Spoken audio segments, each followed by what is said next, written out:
Okay, so this is actually 8 days postpartum because we ended up in hospital yesterday because the little one decided that she was going to lose quite a lot of her body weight. But I'll treat it as if it was like the 7-day postpartum update.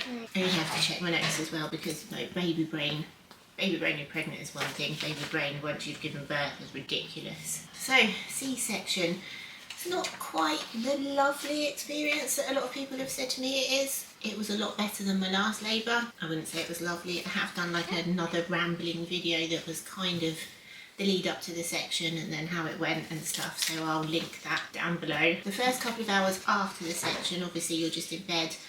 The feeling does start to come back quite quickly, sort of within a couple of hours I could feel those weird compression pump things on my legs. Like they told me they were going to be on there, but they're such a strange sensation when you can't really feel anything else.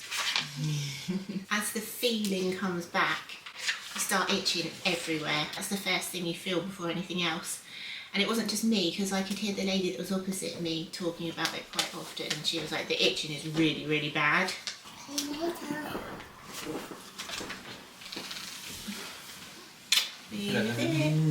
Oh, big snug. Big snobbery one.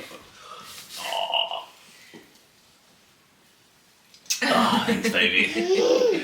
I was allowed to eat as soon as I got back on the ward, and also I actually wanted to eat, but I wasn't sure whether I was going to be, like, if I'd have any appetite or anything, because obviously like the anaesthetic and stuff, it did make me really sick while it was happening. But yeah, I had the obligatory jam on toast and tea, which I must say went down quite nicely. They want you up and about as soon as possible. So she was born at 9:10 and I was up and about at 4 p.m. 4 p.m? 4 p.m, yeah. So 7 hours afterwards they had me up and about, and I think it might have been a bit earlier if it wasn't for the fact that there was like 4 of us on the ward that were all trying to get up at the same time. Oh wow, that's brilliant, well done. They leave the catheter in. So the catheter was in until the next morning, and I must say I enjoyed having the catheter. It's weird, obviously, like you're really thirsty and everything after the anaesthetic, so I was drinking really loads and loads and didn't have to worry about getting out of bed, because getting out in and out of bed is the worst part of having a C-section, I think. You can also have a shower whenever you want to. I opted to have a shower the next morning, but I could have had one that same day.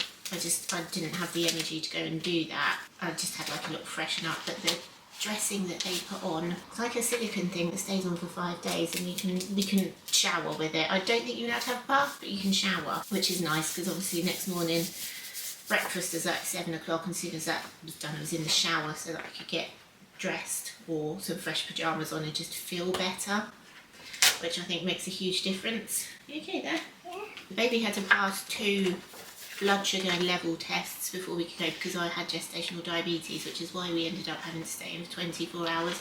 I don't know if that's standard for C-section.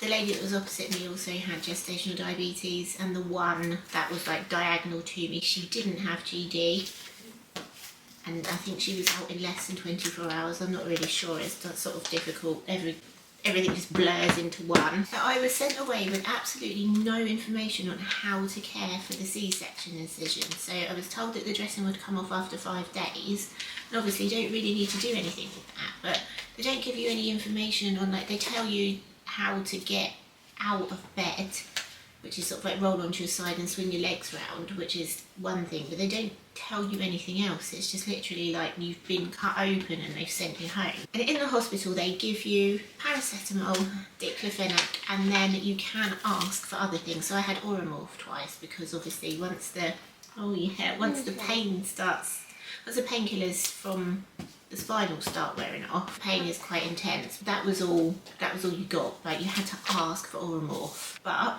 when I was sent home with diclofenac, and that was it. I have to source my own paracetamol, which I know isn't difficult, but if you're expecting the hospital to send you home with some, I mean, I've been stocking up on it over the last couple of weeks just to try and make sure that we've got enough. But can you imagine if I'd like come out of hospital and I didn't know that I wasn't going to get any. And that's it. Diclofenac, which is some sort of ibuprofen, and paracetamol to manage the pain from major surgery. I don't understand why there's not more. The pain while I was in hospital wasn't too bad, because I'd had like the spinal and whatever it is that they give you afterwards, and the Oromorph. But 48 hours after, I think, was like the peak of it. I felt like I could barely move, and it's like the outside was sore, like really, really sore, and you're just too scared to move in case you tear anything open. But they also send you home as well when you've had a C-section with the blood thinners. And I know that people talk about these all the time. I had them last time and I didn't find them too bad. This time I'm actually finding they're hurting and they're bruising me, but it might be because last time I was in hospital for 6 days, I didn't have to do it myself very often.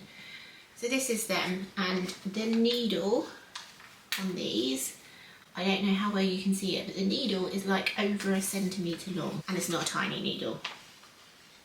Luckily, I've only had to do that. I only need to do this for 10 days. The lady opposite me was told 6 weeks, which is horrendous. And along with that, you have to wear the compression stockings, which I don't have them on at the moment because I've not long had a shower and I haven't put them back on. I can't do it myself. So on top of all the pain that you've already got going on, you then have to stab yourself with those massive needles. I get why they do it, but my goodness me. The baby latched straight away after birth, which was a relief because this one took 10 weeks before you could do the booby. Yeah.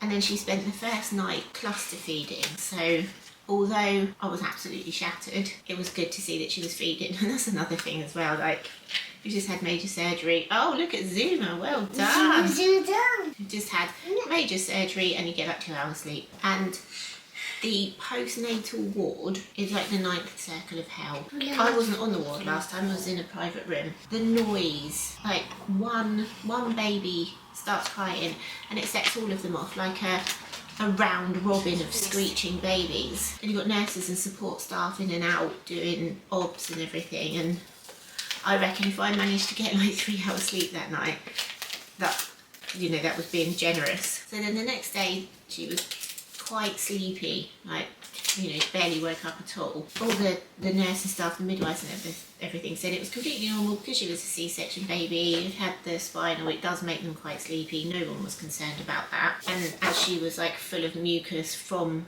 being a section baby, they weren't too worried that she wasn't particularly hungry. Because again, that was normal. But when we got her home, she was really, really sleepy. And was having to like take all of her clothes off and really, really tickle her to wake her up, which... Yeah. That's true. We did, didn't we? Yeah. Really close. Yeah. Yeah, we had to tickle her and like just to get her awake enough to be able to feed, and she was falling asleep like constantly as soon as she was on the boob.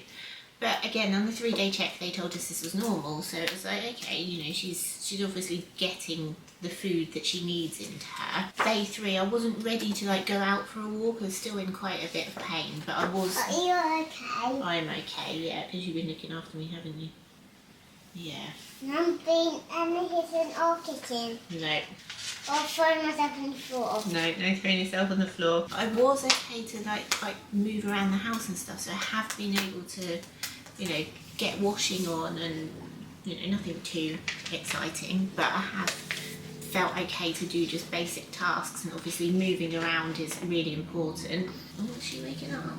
Like she's waking up, so almost time for a feed.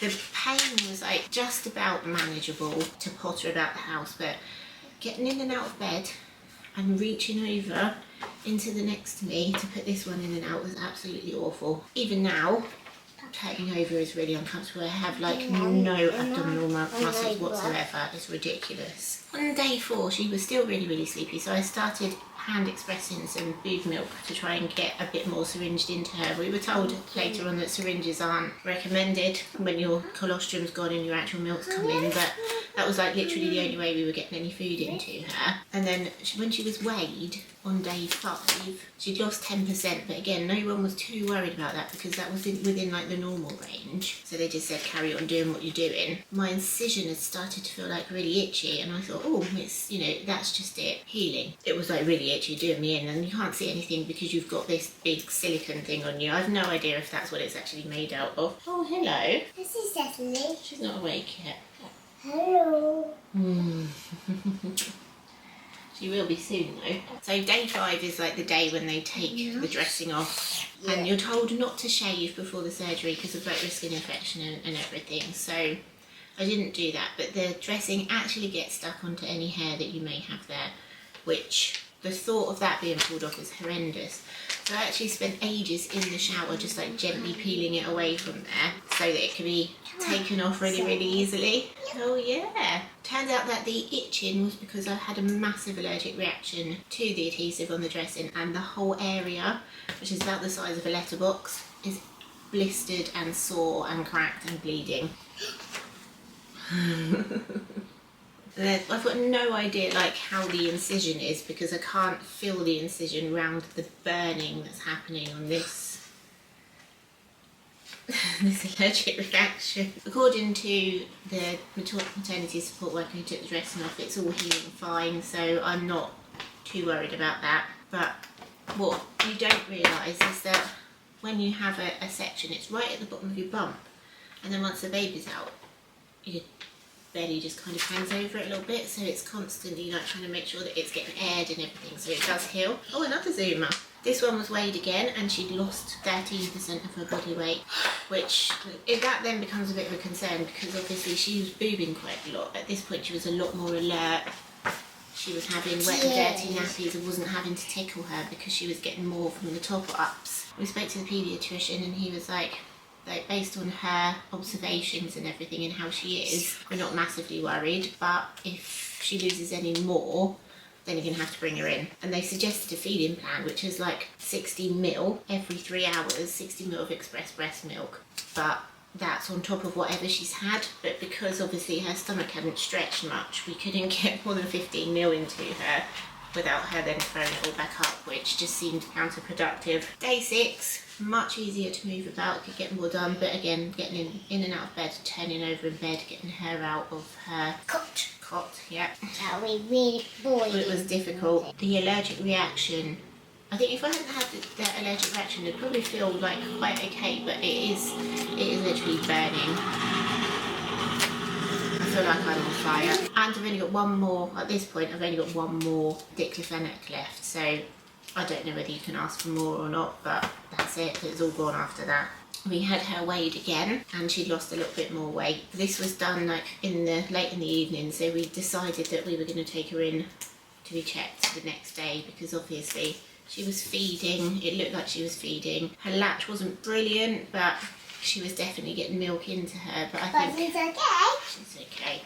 But because she'd lost so much, it was like difficult for her to catch up. So we took her into hospital, which was yesterday, which was meant to be the day 7 update. And we were there all day. She had some blood tests. The doctors were insistent that we got 77 ml into her every 3 hours. Like that, it just wasn't happening. We couldn't get that much into her.